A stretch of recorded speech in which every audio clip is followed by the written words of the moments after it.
Hello and welcome to another vlog of Royal Aquatic World.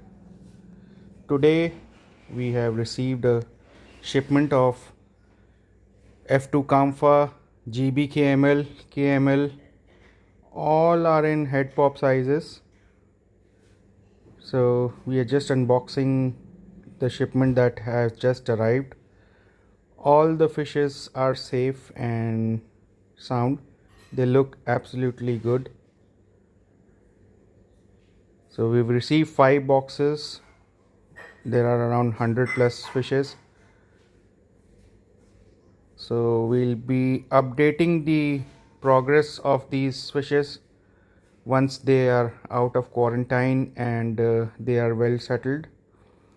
So in this video we are just checking that all the fishes that came are sound and safe. So we have received total 5 boxes.